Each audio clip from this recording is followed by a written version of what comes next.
Holy Spirit, activate. Y'all seen that? Mm-mm. I'm gonna have to send it. I'm gonna have to send it.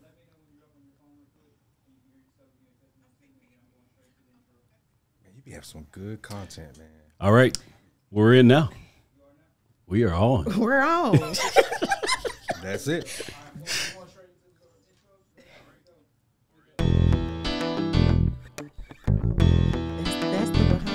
From Chris Howell Communications, this is behind-the-scenes Principles stuff for right Success, the Chris Howell Podcast. Success is something we all want to attain in the various areas of our lives, but it can be challenging. So in this podcast, Chris aims to have conversations with those who have achieved a level of success and hopes that principles they share will help you to remove the roadblocks and move you to victory, whether it's relationships, business, or any other area of life. Are you ready for success? Here we go.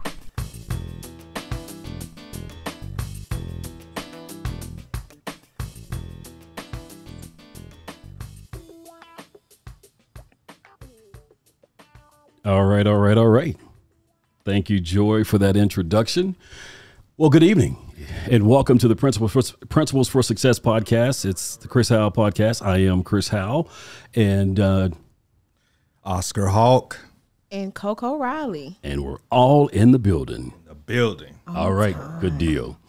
You're right, on time. Some by the hair on their chinny chin, but in the building nonetheless, right? Yes. All right, good deal. Appreciate everybody being here. It's good to see y'all today, man. Yeah, it's our second one out the gate, man. Yeah. Last what we do on 2 weeks ago, and lots of controversy about that. We talked about jalapeno toast and honey butter toast and all the rest of that. Toast I never even heard of. I never looked at toast the same again. And believe me, we're really not talking about toast. We will enlighten you a little bit more about that here later on in the show. But we've got an excellent show lined up for you today. We've got a number of topics we're going to be unpacking. We're going to be talking about burning the bridges, burning the boat, not having a plan B, but focusing on your plan A. We're going to talk about that today. We're also going to be, Coco's going to be unpacking some of the latest in news. And you've got some very interesting stories. I do. You always have the most unique stories. I try to. Yeah. I try to. I mean, give them a peek. I guess this is one of the ones you talked about, and I guess we don't want to unpack it right now, but just give us a sneak peek in terms of this 61-year-old. There's a 61-year-old and an 18-year-old or something? Yes, I'm definitely revealing the fact that there is a 61-year-old that, according to reports, married his 18-year-old goddaughter. And I'm not going to say too much, but I do want to know, what's the double standard? Okay. What is the double standard with marrying old, young, female, male? And I want to know from you guys, what is the double standard? Yeah, we'll unpack it and we'll see how we can maybe get a principle for success out of that one. So we'll see. Help us, Lord. Help us, Lord. Yeah, our Lord, he's already calling on the Lord. Yes, indeed. So, Hawk, of course, you've got relationship talk. You want to talk about relationships, and you've got this thing, something about titles or something? Yeah, so last week we entered into a great conversation about titles and toast. You have to watch the show from last week or 2 weeks ago in order to understand what we're talking about. But we're going to reiterate and kind of get into it a little bit more so we can call this titles too. Okay, well, good deal. Well, as we get into this first segment, we're off and running. Let's talk about burning the boat. And I will tell you, in preparing for this show, it all started really thinking about, not having a plan B. I'm of the belief. Now, I can't say I've always believed that way.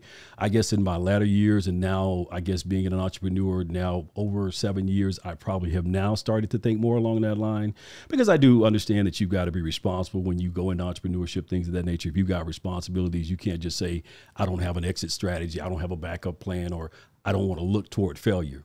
But I guess in my latter years, I've started thinking about I can't afford to really have a plan B. I have to really make sure I stay focused on plan A. And maybe it's just my personality, because if I have a plan A and a plan B, I'm having to give attention to both. And that means I'm not giving 100% to plan A to really ensure that it works. And then as I started thinking about it more, and we started looking through some footage, we were cleaning some drives the other day and came across some footage. And I had an interview with David Banner some time ago. And actually, David talked about that in that interview. And he talks about the fact that he was homeless, living in his van. And that's when he became a millionaire, because he was forced to at that point. Right. Because it's like, hey, man, I don't have anything else to fall back. He did it intently. He dropped out of school. I mean, just before getting his master's degree, dropped out of school and said, you know what? I'm going to go all in. So I can't have anything else to fall back on. So I've got to go all in. So I want to play this clip. Cordell, if we can play the clip from David Banner that talks about the rest is up to you. And then we'll come back in just a moment and unpack that a little bit more. I started going from city to city. And this young lady named Jasmine Kimball, she called me from Birmingham and said, we need somebody down. So what do you mean when you say you knew you had to burn all the bridges?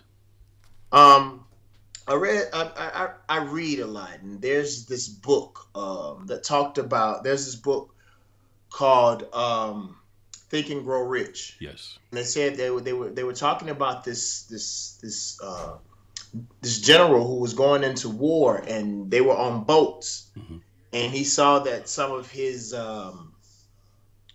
followers were wanting to turn back. And it was 5,000 fighting against about 15,000. And so he told his the soldiers right up under him to burn all the boats. Then he looked at everybody and said, if you guys are going to go home, you're going to go home through them. Right. So that's sort of what I did. If I was not successful through my dream, then nothing else would happen for me. And I believe that whatever you believe in, whether it's God or the universe or whatever you may believe in, I don't believe the Most High will let you suffer if you've done all that you can possibly do.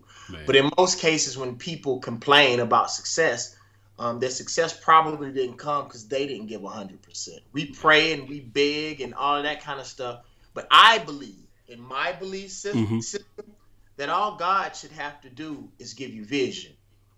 Once you're born and you have sound mind and sound body, the rest is up to you. Once you're born and you have sound mind and sound body, the rest is up to you. Yes, indeed. Yes, indeed. The rest is up to you. So he said a number of things in that clip. So first of all, let's go with the plan, not having a backup plan. Coco, what do you it's like you're itching to get out the gate. Yeah, because I'm kind of like I don't know what to say about that, because how can you not have a backup plan? In lieu of a backup plan is supposed to kick in only if the plan A don't kick in, right? So doesn't necessarily mean that you're working on both at the same time. But if you put in a certain amount of time for plan A and it don't kick, it doesn't do what you want it to do, and then you come back and say, okay, you know what, I'm done with plan. Now I'm finna start working on plan B. I could see where you may feel like you waste some time, but I'm still like, I'm a plan B type girl. And a lot of people are. And I know, and that's why we're talking about this today, because a lot of people are. But Hawk, you chime in first before we just go right on. You know what? I see it on both spectrums. I wouldn't necessarily say when you know what you want to do, you just go ahead and put your all into plan A. My advice would be to work your plan B until you're ready to jump on A at full speed. So I understand the other perspective. When you're heading towards plan A, don't always use plan B as a crutch. But the reason you have a plan B is because you was working something before you started working your A. Yeah. So let me say it this way.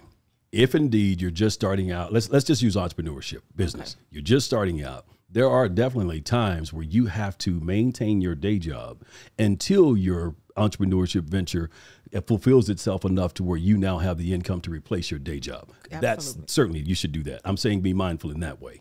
But what I'm saying is, once you've established, now you don't rely on a plan B, because there is, just like you just said, what you said you're going to do is you're going to focus on plan A, and then you're going to jump right back on to plan B. I just don't, in my personality, I just don't see how I can fully devote myself to plan A if I've got some comfort, some cushion to know that I've got plan B to fall on. But when I get up in the morning and I say, you know what, I've got to make this work, there is nothing else to fall back on. Right. So I have to give my all to this. Absolutely. And there's some mornings, if you've got something else to fall back on, I don't have to get up this morning. I feel tired. Right. You get caught up in your feelings. You get caught up in your emotions. Somebody did me wrong. You know what? At this point, when you go all in, it doesn't matter what anybody says to you, does to you. You can take 20 no's in an hour, but you still keep picking up that phone and keep calling. That's what I feel about it. Right. So I also, growing up and being young, I think that may have something to do with it as far as making a decision, because, when you're young and you're going to school and, all they feed into you is have a plan B, have a plan B. Yeah. So if you're young and just say that you like Mr. Howell said, just say that you worked for the first 10 years of your life, but you was also going to school. Would your work be plan A and your school be plan B? And then once you graduate school, you would completely leave the job that you probably hate to work on, to be doing your plan B, which you absolutely put in the 10 years on your plan A to get to plan B. I would say if in fact that job is a job, again, you're not aspiring to get to by going to school. I mean, true story, absolutely true story. Sunday, I had a gentleman who told me he was attempting to he was going to school, but because he now has gotten into the field that he wants to be in, he's now no longer going to go to school, because the reason he was going to school was to get into the position.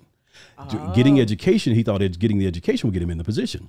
He's now gained enough experience. The experience has now gotten him in the position. So he's thinking, why am I going to go and incur student debt and student loans just to get the degree when I'm already in the position? That's a good one. So a lot of times it's not even that. I mean, in your case, I guess most times school could be your plan B. But if you're actually going to school to obtain that job, then if you already got the job, then why continue to go to school? No, I know a lot of people that, get the position before they actually graduate, and like you said, they be done with it. Like they don't even go back to finish. So, I mean, hey, I'm still a plan B girl though. And it's not to change your mind, but it is to have a dialogue to talk about again. And I would love to hear from the audience because again, like you said, we've always been raised to have a plan B, have a backup plan. Boy, you got to have a backup plan. Yes. And again, if you've got responsibility, you got families, things of that nature that you got to take care of. I mean, I'm not saying go out there and go reckless, but what I am saying is, and studies have been even shown to prove that again, if you've got a backup plan, you don't really give your all to plan A, because you're, again, trying to devote time and attention to plan B. And in your mind, you've got that safety net. And so, Mr. Howell, do you think that this also goes with, so you know how you see some people in 1 month or 1 year they doing this, the next year they doing that, the next year they doing it. Do you think that that may be a reason why people veer off into different things, still looking for that plan A, when technically if they would have just did the work with that plan A, they probably would have flourished instead of going into all these other, they just entrepreneurs. Yeah. Like they do everything. Well, David talked about it in the clip. I mean, again, that's what he talked about. Sometimes, we're praying for things, we're asking for things, but again, we're not really giving our all to the thing that we're asking for. We run into a hiccup. Oh, well, it must not be meant for me to have it because I get right into a trouble. Yeah. It must not be meant for me to have it because nobody's returning my calls. It must not be meant for me to have it because nobody's paying my prices. So then we move to the next thing. No, that's not it at all. Have you really committed yourself to this 110%? Have you committed yourself to make sure that you give it your all before you give it up? Yeah. So that was good. Yeah. Good so point. Again, I never thought of it like that. Yeah. I just think, again, we've been raised and we've been groomed, but I think you get to a certain point, if you're really going to have success, you really got to go all in. And I think most of the time we think we went all in when we really haven't gone all in. What's the hardest part of that? The hardest part having that mindset to where it's only plan A. What's the hardest part? Well, the hardest part is, again, you don't have that comfort zone. You don't have that comfort of knowing that, I do have a backup plan. So like for today, if this whole thing shut down today, then my plan is to just, again, spend some time in prayer and figure out what the next move is. But I don't have that already mapped out to say, you know what, I'm going to now jump on that. No, it's not having that. Because that's what makes me go so hard in this is the fact that I don't have that. Right. Gotcha. It's almost kind of, and it's like not everybody. Gotcha. Everybody can't do it though. There are some people who can juggle both. But I know in my personality, I would be giving attention to both. And I'm not going 110% in just the one that I need to be working. Right. Like you said, that's just who you are. If you put whatever's on your plate, you're going to give it your all. Right. And you rather just, I'd rather just fuck, which, as we talk, it does actually make sense. I want to know, because we got some college kids in that's tuned in. I want to know what you guys feel like. Do you have a plan B, a plan A? Are you working on a plan A, a plan B?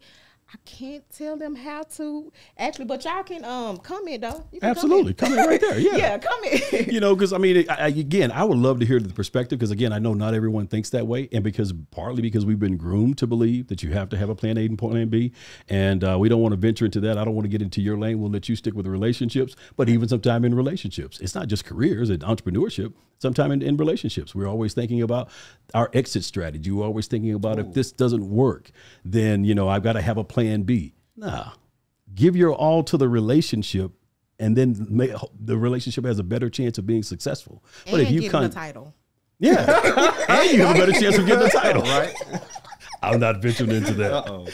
You know what? I do want to play one other video real quick here from David Banner, and he talked about the fact that in some ways he kind of stumbled into this lecture series, and I want to unpack that just a little bit when we come back. So Cordell, if you'll play that second video. I started going from city to city, and this young lady named Jasmine Kimball, she called me from Birmingham and said, we need somebody down here to come talk to these men. I need you to come talk to these men. And I said, listen, sister, after Katrina, because a lot happened to me with my philanthropy with Katrina, and I was doing more philanthropy than I was making money. And I ended up nearly broke, and all the good stuff that I did, Black folks really didn't rally around me. Mm-hmm. But that's when God showed me that you do what's right because it's the right thing, not because you think that you're going to get back. Yes. But what ended up being given to me is I became more than a rapper to people. Like, even though I was hurting financially, people, especially Black people, got a kinsmanship with me. Mm-hmm. And they started seeing me as more than a rapper. So when I told her that, I was like, we got to make us some money. I'm not going to die broke like Malcolm and Martin. Right. You know? And so she said, well, let's set up a lecture series like they used to do back in the day. She said, because if you notice, think about the places where the movements really started. You know, Birmingham, Jackson, Mississippi, Little Rock, Arkansas. We don't even go back to those places. And we say people don't want consciousness or good things, but we don't offer it to them. Right. We assume. Particularly in those areas. I see that that's a lie. And I'm going to those places first. Mm-hmm. You know, when something breaks with David Banner, I'm running back to our people. And then they're going to have to wait in line. So like the bigger cities, I'm making them wait. We're going to go to our people first, and we're going to let it expand. And I'm going to tell you, whenever you come see me speak, it's going to be 500 to 1,000 people. And it's growing every day. It's rap. It looks like a rap concert, and I ain't doing nothing but lecture.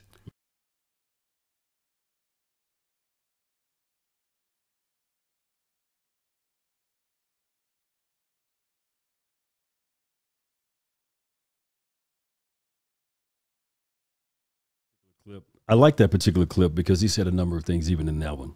And I like the part where he talked about he allowed folks to be able to see him for more than just a rapper. And I think when we talk about not having a plan A, not having a plan B, again, many times you don't necessarily even have to have the plan. When it's time for you to transition, you'll feel it and you'll know it. And so I guess for him, it came to a time to where he said, you know what, I want to do something different. And as he began to do something different, again, maybe people didn't appreciate it again early on, didn't receive it the way he thought they should have received it. But as he continued to commit himself to it and continue to do it, then the eyes of people began to open up. And I think that's the same thing with us. Many times it may feel like, man, because you're not getting the response or things are not going the way you think they should, you may be tempted to give up on it. But you got to hang in there. We just talked about that. I told him, I said, when my birthday this passed, and I said, I don't know if like a light bulb went off or something, but it was just so much of just what David said. Like, you want to be seen, known, respected more than just what people know you as. Yeah. Or, you know, people don't really know what work you put into your craft behind the scenes. They don't know what we have to go through to get to even do a production. Right. So, yeah, I agree. I like the way you put it earlier, though. You said it was a spiritual growth spurt. I said I did a spiritual growth spurt. Instead of physically, I spiritually did a growth spurt to where everything counts now. Wow. Everything counts. And I'm like you, but I am on a plan A, plan B, but I'm more of like, right now, time is just so precious. And that's a whole nother subject, but right now I want to be able to bring value to myself, to anybody that I'm associated with, affiliated with. So again, it's about growth, and I want people to respect me. At the end of the day, you know, you can see all the stuff, the blogs and all this stuff, but at the end of the day, I want a certain respect from people. Yeah. And in order to get that, you have to move a certain way. You got to, you know, change, purge some things, do some stuff that you normally hadn't done or whatever. So I'm with David. Yeah. Shout out to David. Absolutely, yeah. That was an excellent interview. And by the way, that interview is on YouTube. You can go and check it out. Chris Howell Senior 2 on YouTube. Go and check it out. It's a 2-part interview. It was actually an hour-long interview, so we broke it up into 2 parts. So make sure you watch both parts. All right, guys, that was my segment. Let's go to a break, and we'll be back, and we'll go into Coco's Corner. Hey. Need like some theme music.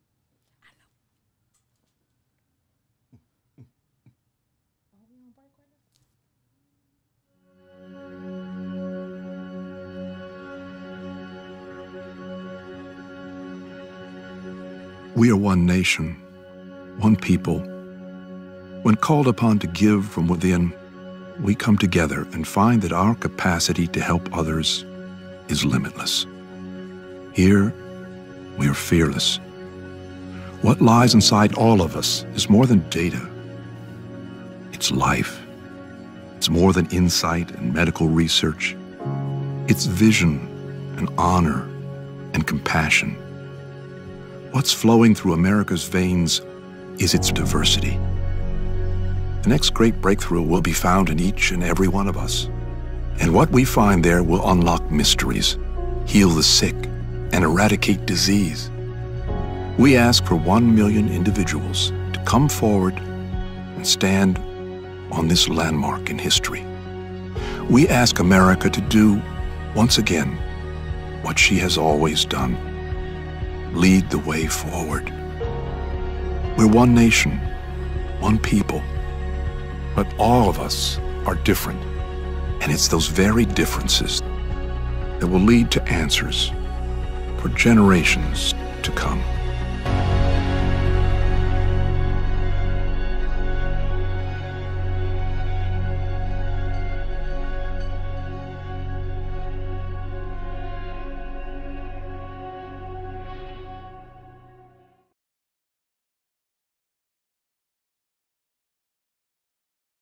What's up? What's up? Y'all are back, and you're tuned in right now to Coco's Corner.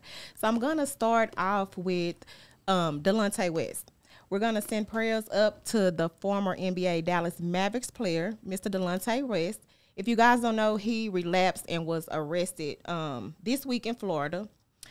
He was taken into custody on Tuesday night after officers found him drunk, banging on the lobby door at a police station while he was carrying 2 open containers of alcohol.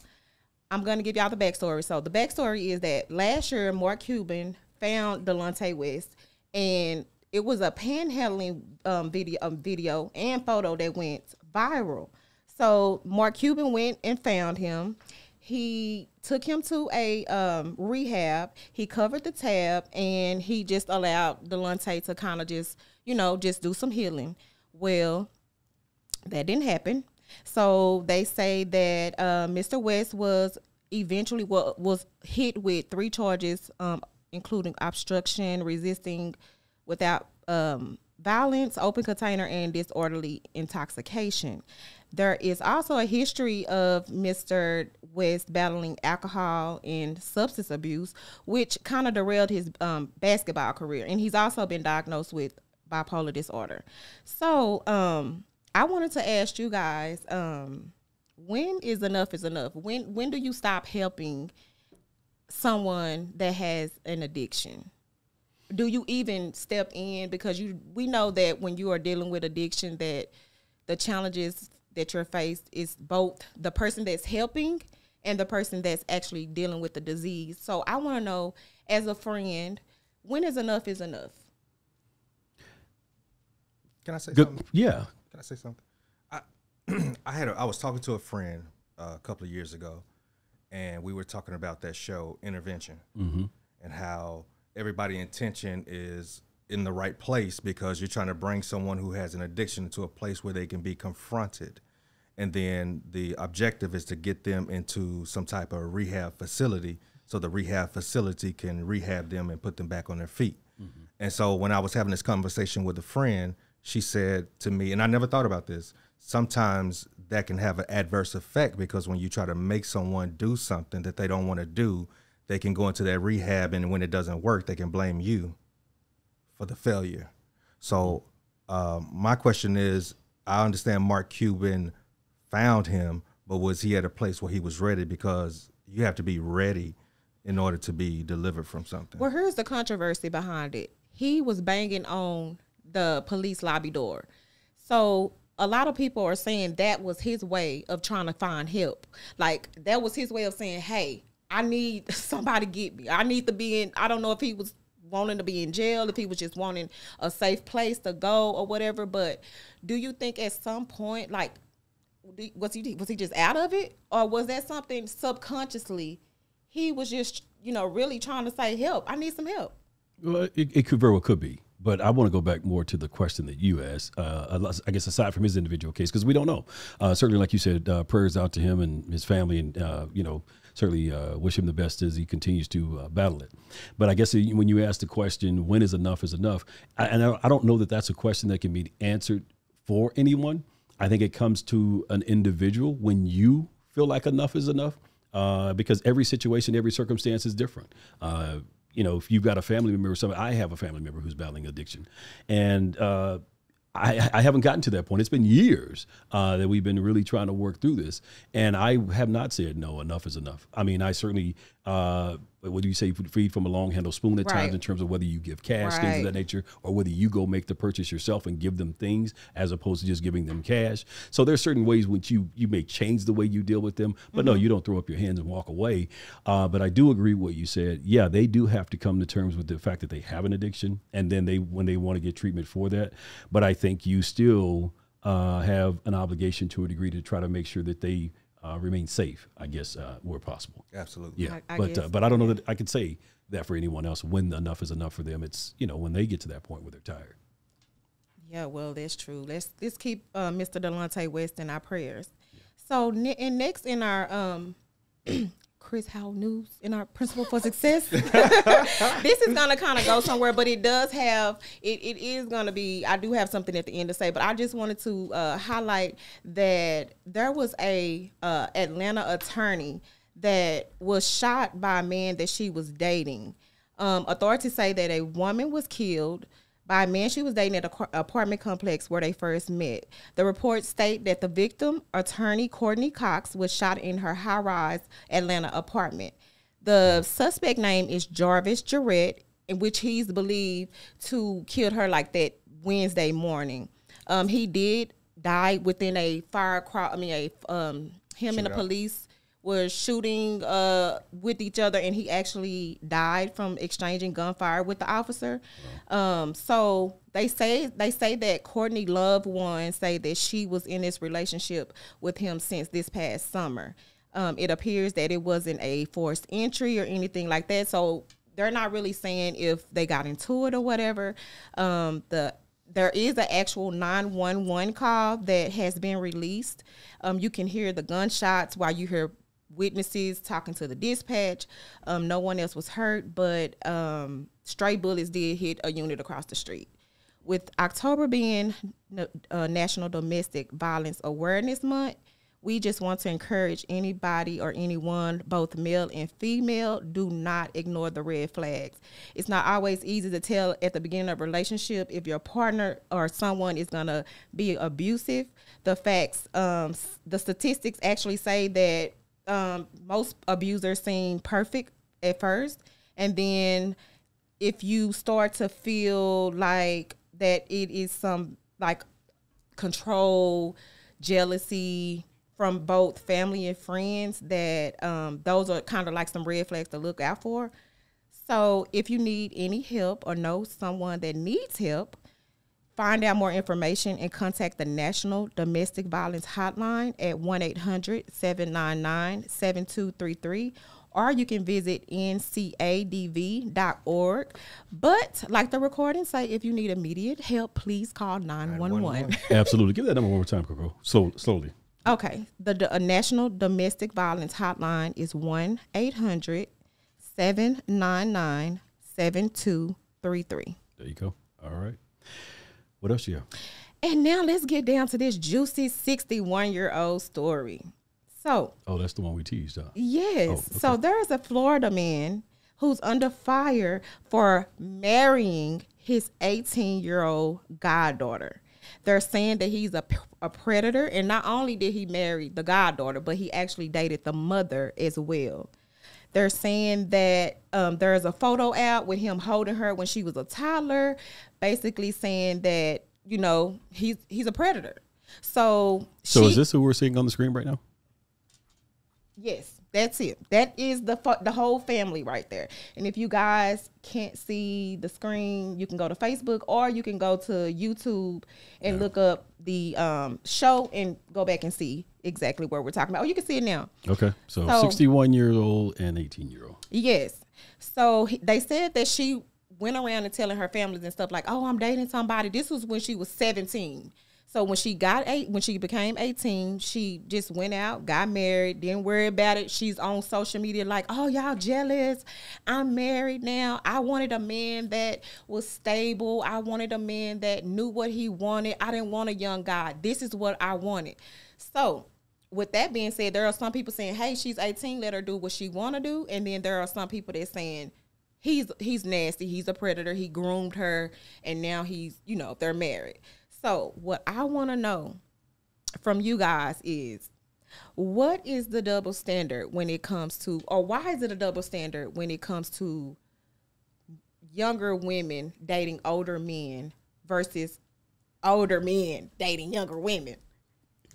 I could appreciate the double standard part, but this is 61 versus 18-year-old. I don't think we even get into the double standard part. There's some other things I need to unpack first. Okay, just for me mentally.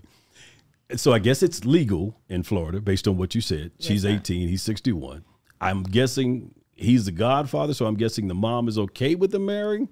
No. Do we know? No, the mother knows. I have a video. I didn't want to put it up, but she's cussing and fussing and everything. She's said that they just slept together in like 2017, and they was together.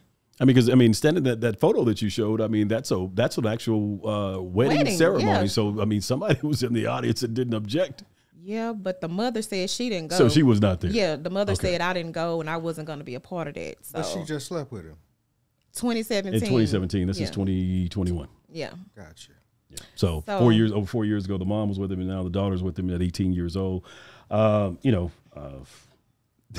you always have the most interesting stories. So how do we get a principle for success out of this? Date at your own age.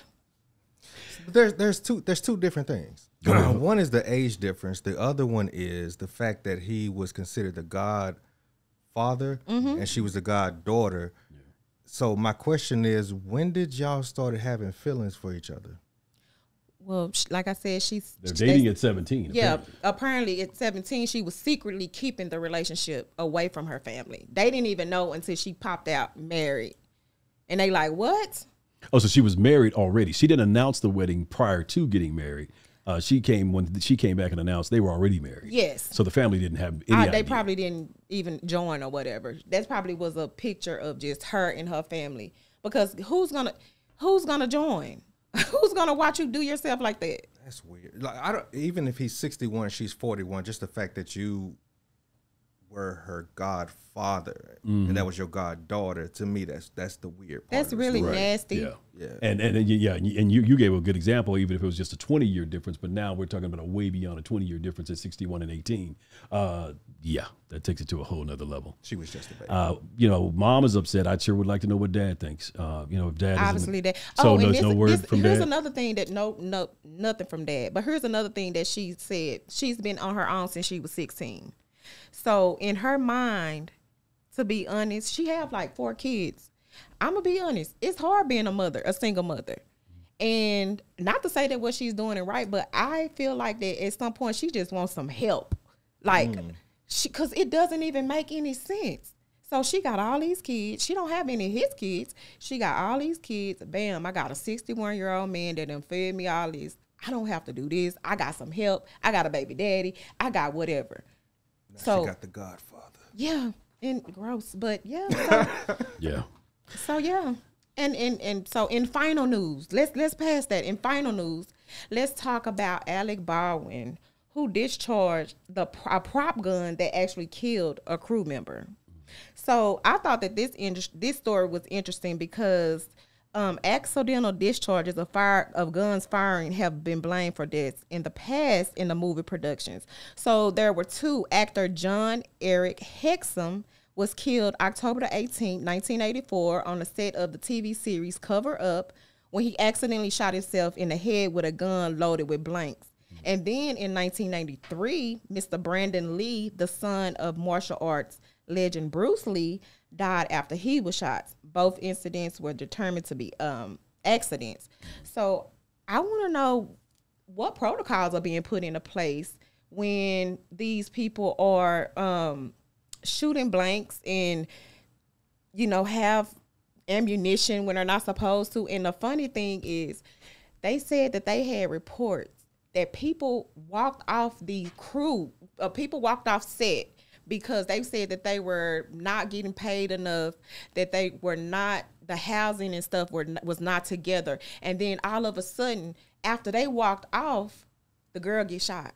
So, I'm a mystery person. I'm like, suspect. I'm a conspiracy theorist. We can't allege that. Yeah, we can't allege, but I'm just saying. Yeah, I mean, what are the protocols? Certainly, hopefully there'll be an investigation. If that is the case, then yeah, someone certainly should be held accountable.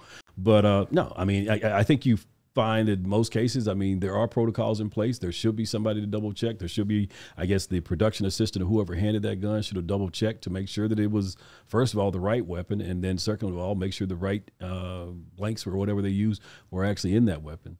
But I do know, like you mentioned, the Brandon Lee case. I was heard on the news the other day when they were talking about that one. In his instance, it was a situation where they had run out of blanks, and they actually had put ammunition into it. So when you do the close-up shot of the gun, you can actually see that there were quote-unquote bullets in the gun. So again, whether that's similar to this situation or not, I don't know. It's too early, I guess, in the investigation to know. But, we both know that Alec Baldwin probably is not going to be held accountable. Do you think at some point whomever gave him the gun would be held accountable? I don't know. But at some point, something's got to happen because, again, like you said, in the other two cases, no one has been held accountable or arrested. It's getting just listed as an accident, and then everybody continues on. I mean, with the exception of the families who were victimized and the man or perpetrator or person who pulled that trigger who now has to deal with the fact that that accident happened at their hand and on their watch. So, yeah, that's a pretty tough blow. And Alec is certainly a veteran actor and well experienced, but again, if someone handed it to him and told him it was a cold gun, he expected it to be so, because you're trusting those who you work with. Right. But it sounds like there's a number of things that they had going on that set that as the news continues to come out, that there were a number of people already concerned about some stuff going on the set. But so you're alleging that it could be tied. Maybe very well proved to be true. Yes, I am alleging. Don't sue me. I am alleging that something happened, but I'm not saying that anything happened. It's just me saying. Yeah, it's just you watching CSI, or whatever that is. Yeah. It's interesting. CSI conspiracy theorist. Yeah, but so. That takes us into Hawks Hangout as we round about here in just a moment. And again, thank you so much for watching. If you have came in at any point, be sure to go back and watch the full episode on YouTube. If you're watching on Facebook, and if you're already on YouTube, then thanks again for watching. And if you're listening to this on the Principles for Success podcast, download on Apple, Spotify, and all the other places where you get your podcast. Thank you so much for listening. Hawk, as we get into Hawks Hangout, you brought up some very interesting stuff last time. Let's talk about it. I think we have a clip. Do we? We had a clip. We have a clip. The clip from the titles. The titles and toast. Titles and toast. All right, let's do the clip first. Last week. Do you think that when we put titles on relationships, that it changes the dynamic of that relationship as far as expectations? Because it's like everything was good until now. I'm supposedly committed. And that doesn't even have to be through marriage. That can be through just, we decided it's just the two of us. Right. But now, every day now, shoot, this toast right here, it's dry toast now. Now, tomorrow I think I want some butter toast. Then I want some jelly toast. Then I want a little honey toast. And then a little jalapeno honey toast. because now this toast is dry toast when this toast was all that toast before we decided this is all the toast I'm going to eat.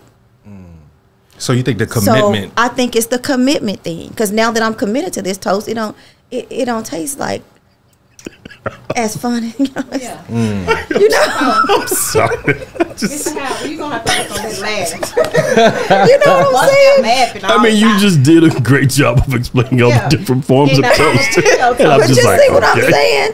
I see exactly what you're Like, saying. I was enjoying it until I knew there was such a thing as jelly toast. Mm. And is it grape jam or There you go. Then strawberry? now I don't know. it's more than one kind of jelly toast out there. When she said jalapeno, though, There you that's go. what threw me off. The jalapeno, honey. So you know what I mean? Jalapeno on top of the grape? yeah. That's what I'm saying, is that it's just a matter of the essence of the man or the essence of the woman and how we deal with those demons when they come knocking at our door. Because we do have free will. Yes.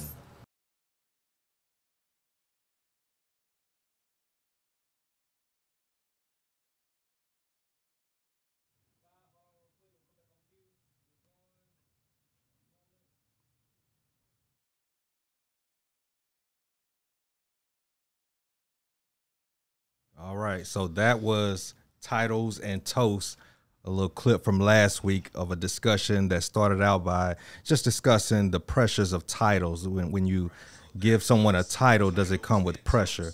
So that's what the conversation was about last week. But before I go any further, I want to say something. You mentioned something earlier today, like you wanted to be a person that adds value to the room, and I think you very well do that. I just want to let you know that. Oh, thank you so Absolutely. very much. I appreciate that. And you're welcome. How? All right. How we've been friends for a long time. Absolutely. Long time. To the point to where, man, a couple of years ago, you stood up at my mother's funeral unexpectedly. I saw you walk down the aisle and you gave a speech about her son and how she should be proud, and represented yourself as my friend. And I appreciated that. When I say that you're my friend, it doesn't feel uncomfortable. When you say that you're my friend, it doesn't feel uncomfortable because we've developed that friendship. When we met in the beginning, if you had gotten up and given that speech about our friendship, it would have felt out of place. Not to say that we weren't friends at that time, but we allowed our friendship to develop into the title of friendship. In other words, we didn't let a list of a title or a list of demands on what a friendship should look like and let the title guide us, but we've guided the title of friendship. And a lot of that came by you just letting me be me. I just let you be you, and it just has a unique dynamic to it. And so that goes back to my point of titles, not just in relationships, but in friendships. When you come to the table on what a friendship should look like, and then you put this list up to a person, sometimes it's unfair because it's like that list you're working off of a law instead of allowing that person to have grace. Okay. It makes sense. Yeah. Makes sense. And so when also I say titles, let's go back into relationships. Sometimes we talk about building a relationship. I almost equate that to building a house. And sometimes you can't live, well, not sometimes, you can't live in a house and try to build it at the same time.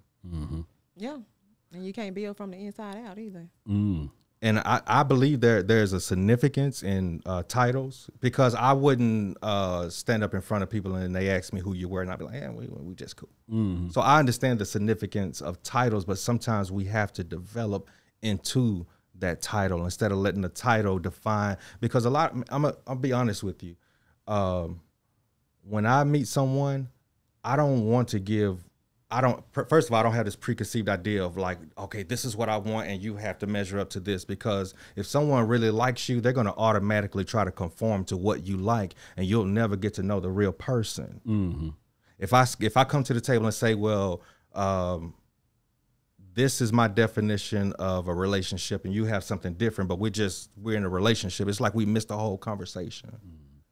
So I'm not saying it works for everybody, but in my relationships, I would like the relationship to develop and define what the title is. How y'all feel about that? Well, again, I'm just gonna say, title to a man and title to a woman is two different meanings. A woman is asking for a title because she wants to know where she stands. Where am I? She wants to know, are you giving another woman this love? Are you talking to another? Because if I have the title, you're not supposed to do that with anybody else. When a man saying a title or I don't want a title, like you just said, if I treat you right, then what does it matter? And then a woman in our head is saying, "Oh, so you gonna treat me like your girlfriend, but you won't give me the title of being your girlfriend." So it really does make a significance between, just because how you're thinking about it is not a bad way, but you have to get with somebody that is like-minded, that respects what you say, like truly respect you as a friend, respect your mind, respect your space, and they can deal with you on that level where, hey, and honestly, fellas, when you make us feel a certain type of way, hey, that's just how it happens. That's how it goes. So unless you get a clear understanding with her, listen, I'm gonna buy you flowers, I'm gonna do this, I'm gonna do that with you, but we're not together. I just know how to treat you. And because I know how to treat you does not mean that I have to have a title with you. Now, if what you used to being treated to, that's not your problem, or what they used to being treated to, or how somebody, treats them, that's not your problem. I'm who I am. And if you want to deal with me like this is what we gonna do. Okay. I mean, so. But is it a title that a woman wants, or is it the commitment that should come with a title? The title is the commitment. Well, you see what the commitment is the commitment, and the title just comes with the commitment. But that's what I'm saying. As a woman, I have to commit to you being my woman before I can call you my woman. But that's what I'm telling you. In a woman's mind, if I am saying that I am a title in your life, that is the commitment. We don't have to sit down and say we committed. If you tell me I'm your girlfriend, I'm committed. You might not be. I'm committed. That's my title to you. I'm loyal to that title. But if we have no titles, then there's no commitment. There's no nothing. But in a woman's head, no. When you give me a title, you get the commitment. If you don't give me a title, there are some women, some women be like, "Oh no, we're not gonna do this. We're not gonna." They put limits on what they will do for you, with you, how you, whatever. So at the end of the day, be very careful about giving somebody a title or commitment. So, it's a very good point, because I guess you're right. I mean, you do hear women say, "Well, I'm not your wife," but you're doing all those things that a wife would do, with the exception of whatever that request is. But except for the ring and the title. But you said something in the beginning, though. You said, do we have time? Yeah, we've got 2 minutes. 2 minutes. Okay, you said something in the beginning.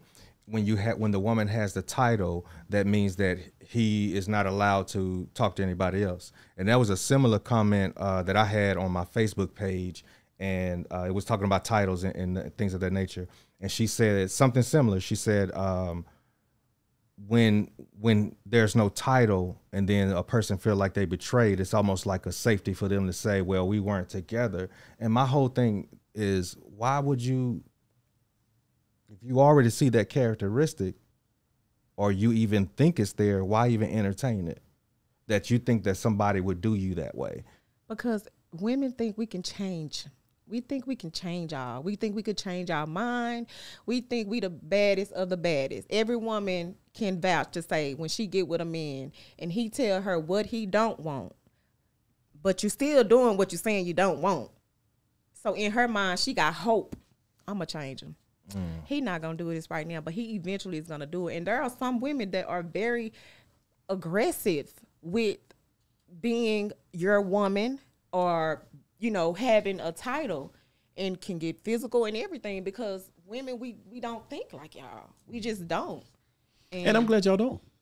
I'm glad we don't too. But Steve Harvey, he did. I might need to get that book. Well, think like a man. I guess in my case, I don't want my wife thinking like me. Yeah. Yeah. If we both think alike, then one of us is unnecessary. So yeah, I don't really want her thinking like me. I appreciate the fact that she thinks differently. That helps us to complement each other and to sharpen each other. But yeah, I guess as it relates to that title thing, then maybe you have to come to some type of compromise or get on the page together at some point. But yeah, I don't want my wife thinking like me. At some point. That would be a scary thing. You definitely want to have that conversation, and you definitely want to know what you're dealing with. Like, don't blame her if you know that she's not getting the points. Like, if she's not getting it, you're gonna have to do something different because she's not finna get it. All right, so we have to leave this conversation with a principle for success. So, is that your principle in terms of that title piece? But we can still have our principle, our general closing for principle for success. But is that your advice as it relates to title for men? Do the work. Do the work. That's my do the work. What you got on that closing out your segment there? On the titles? You know, I would say this just in closing. I know you said that men and women think differently, but a title does not necessarily mean commitment, because we see that every day. It's a lot of people that are supposed to be committed because of a title, but a title does not make you committed. And the dopest thing that I heard on the last show a couple of weeks ago, I think it was LaTonya who mentioned it. She said it boils down to the measure of who that person is and if they care about you. And when you care about someone, all of that other stuff, I just think that falls in line. I do. I absolutely do. Yeah, I agree. And you made a point in that. And as we move on, you talked about the fact that, again, once you make that commitment, then you are responsible for that person's feelings. Absolutely. And I think that sometimes we lose sight of that sometimes. That's what makes the difference. That honestly is what makes the difference. When you can honestly say, guess what? I'm not going to do this because if I do this, this is going to hurt Sean. If I do this, let me think about this. No, I care about you. But when you care, you move a certain way. You're not going to hurt. I don't care. You're not going to hurt, and you're going to protect what you have. Right. So you're going to think about things. You're going to be conscious about the stuff that you do, and you're going to be like, that's a responsibility. So I've got to be responsible for the other person's feelings. So. Wow. Good stuff, good stuff, good stuff. All right. As we get ready to round it out, as we always do, we want to leave you with a principle for success. I know we've talked about a number of things, and you may have just come in at some point throughout the show, but I want to encourage you to download it. Anywhere you get your podcast, you can download Principles for Success in Spotify, Apple Music, Google Music Store, all the rest of them. You can download it there. Also, if you're on Facebook, you can check out the complete podcast on YouTube. Again, it's YouTube.com/Chris Howell Senior 2. Go and check it out. As we get ready to close out, Hawk, let's go with you first. A principle for success that we want to leave the audience with. Oh, man. Okay. So real quick, this past weekend, we were on a conference call, and I told y'all about this, where I had to relocate this past weekend and move into a hotel with my kids. And so I didn't want to do it. It was necessary, but I didn't want to do it because as a dad, I had already bought groceries, already had the weekend plan, and for us to relocate, I was kind of grumpy. And so while I'm packing everything up and trying to get my kids out, Liv is going back and forth from her room, getting like half of her toys out. I asked Liv, do you want me to like break down your bunk bed too? She looked at me like, okay, whatever. She went and grabbed her couch. She went and grabbed a chair. She went and grabbed her one of her kitchens, and I packed it all. Yeah, I packed it all. And I told Liv, we had a conversation on Sunday, and I said, Liv, you taught me something. And she looked at me. She said, what'd I teach you? I said, Liv, you taught me that home is where you make it.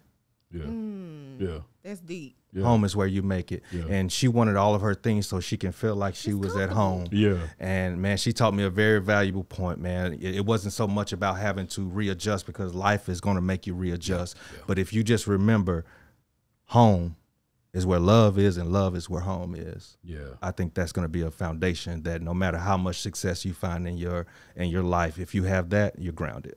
Wow, man. Wow, that was deep. I'm not gonna put you on the spot and ask you to repeat it, because that could be a bumper sticker. When you said that, I saw that as a bumper sticker. That could be a T-shirt. Which part? What part? Because I like the way you think, Coco. Coco, she's so dope. Principle for success.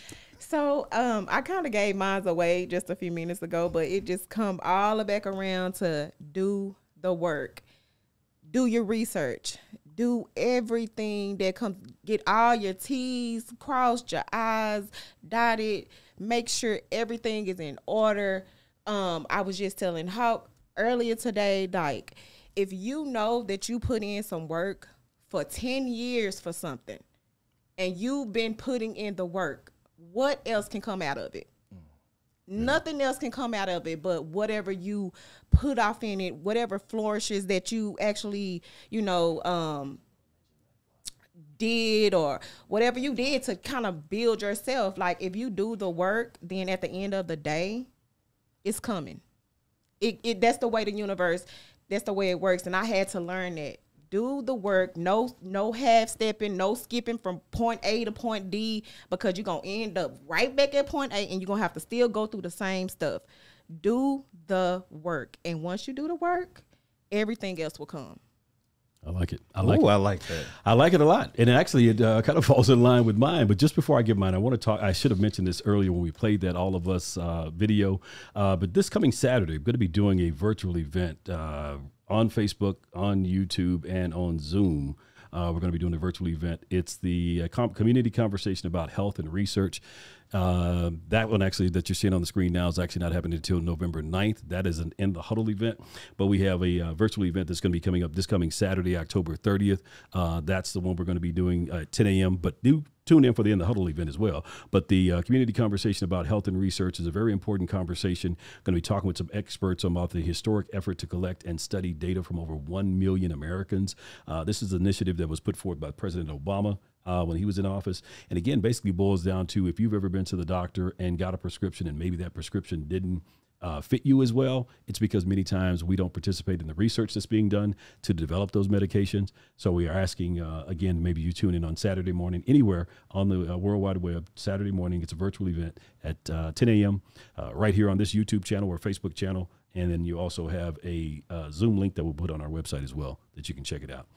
Now, as we get ready to close with my principle for success, we open it up with it, really. And it is give your all to plan A. Give your all to plan A. Don't really, where you cannot have a plan B, it's best not to, because I believe that, again, plan B limits your focusing 110% on your plan A.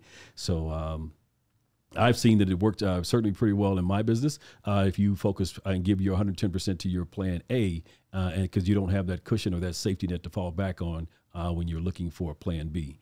Many times we're giving too much attention to plan B that we're not really giving our all to plan A. So as you continue to go throughout, whether it's entrepreneurship, relationships, or just throughout your personal life, that would be my recommendation in terms of principle for success. So thank you for tuning in. Really hope that you enjoyed tonight's show. Would love to have your feedback, and certainly feel free to go to, again, chrishowellonline.com. Shoot us an email. Maybe you've got a show topic. Maybe you'd like to be a guest. We'd love to have you on. Drop us an email. Go to all social media channels. Follow us there. Coco has some great things going on at cheapboozandtea.com. Yep. And also Cheap Booze and Tea on Instagram. You're giving all the latest news. Yes, all the latest news, everything I spoke about, you can find it, read more on Cheap Booze and Tea on Instagram. And Hawk is always doing his future wife shout outs and getting hundreds and thousands of women excited about what he's doing with this show. Is a wrap. What do you call it? What do you do that? Dear future wife or hashtag, something? yeah. OH, dear future wife. Yeah. OH. Hashtag OH, dear future wife. Yeah, OH is dear future wife. Yeah, you want to make sure your future wife. Yeah, absolutely. Yeah. So make sure you follow them as well. Chris, don't forget to let them know. Y'all don't drop off, because we got some good guests coming, right? Oh, absolutely. We've got a number of people lined up. I mean, so certainly subscribe so you can get it. I mean, Coco has been emailing everybody. Some Matthew Knowles. Yes. Who were some of the people? I mean, I can't Matthew, Pilar. I mean, anybody you can think of. Because, see, I dream big. I think big. Absolutely. So I push them. I mean, and matter of fact, Vonda Bailey, if y'all don't know about Vonda Bailey, we are definitely going to have her on. She is from Dallas. She is amazing. Judge, I'm not going to say that because I can't remember her name. But all the superstars from Brooklyn Valentine. I didn't reach out to Keisha Cole. Like, everybody. So we're trying to no bring, limit to who you're reaching out to. Yes, there's no limit. So, there's no limit. So we're looking to get them and certainly have them to come and share their principles for success. So thank you again for tuning in. We're going to go out tonight, and Corey is going to play the outro. We're going to go. Coco brought in some nachos and all that good stuff. So we're going to go and see if she can actually cook. We'll let you guys know next time. Thank you for tuning in. That was ugly. To learn more about Principles for Success and Chris Howell Communications, visit chrishowellonline.com. Once there, access our media archive and find out about the other ways that Chris Howell Communications can inspire, impact, and inform.